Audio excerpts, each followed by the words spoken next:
es sapratu, ka tā problēma ir iekš tā krievu valodīgiem cilvēkiem, ka viņiem to latviešu valodu tomēr maz laikam māca. Vismaz viņi paši saka, ka viņiem ļoti maz māca valodu. Un šis būtu viens no tiem argumentiem, ka tad vairs nebūtu šie pārmetumi, ka kāpēc man neviens nemāca latviešu valodu un nemāca to pa brīvu. Ja šo valodu mācītos no pirmās klases jau un skolās ar latviešu valodas apmācību, es domāju, ka no tā būtu ieguvēji visi, gan krievalodīgie pārvaldīt savu mātes valodu, gan viņi zināt arī valsts valodu, vēl kādu valodu, jo katra valoda gal galā ir, kā saka, miljonus.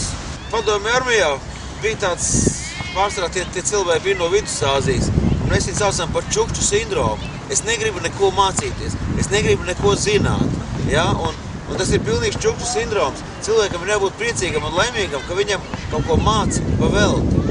Ja? Un no tā viņš tikai kļūst izglītotāks un bagātāks. Un tie, kas bļauj, tie ekstrēmisti, kas bļauj pret skolu reformu, viņi jau nezin, pret ko viņi bļauj. Viņi cīnās pret to, ka viņi kļūst inteliģentāk un gudrāk. Tātad viņiem acīm redzot ir nepareizi izskaidrots šī tēze, par ko viņi bļauj. Tas ir pilnīgi aplam un muļķīgi. Ņemot vērā to, ka arī augstākā izglītība Latvijā notiek principā latviešu valodā. Tā teikt, arī Latvijas universitātē visas apmācības kursi notiek latviešu valodā, vai ne? Varbūt atsevišķi izņēmums. Tad, ja visi mācītos jau no pirmās klases latviešu valodu, vai ne, tad nevajadzētu arī tērēt naudu, vai ne, pēc tam ņemt privāts skolotājs, kas tur māca atsevišķus vārdiņus, vai ne, tā kā to dara angļu valodu mācoties, vai ne, vai kā savādāk.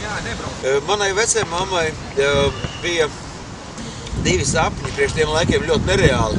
Viens bija par suverēnu Latviju, ko viņi savā laikā ir piedzīvojis un pārdzīvojis, bet viņi aiz vecumu faktiski nomira padomju laikā. Un otrs bija par to, ka visā Latvijā runās latviešu valodā, jo viņi tomēr dzīvodam laukos un nekomunicējot ar Krieviem, faktiski zināja tikai latviešu valodu un ļoti bieži par televizoru, kad padomju laikā pārējais krievu valodā viņi nezināja, par ko šī pārēja ir. Un viņiem bija divi sapņi, gan, kā jūs teicat, par suverēnu Latviju, par to, ka visi šeit runās latviešu valodā. Un, ziniet, pirmais sapnis mums ir piepildījies. Es ļoti gribētu, lai mans vecās mammas otrais sapnis arī piepildītos. Latvijā jābūt vienai kārtīgai latviešu valodai. Tāpēc es tieši parakstīties par valsts valodu, valsts skolās, lai visi runātu manas vecās mātes valodā.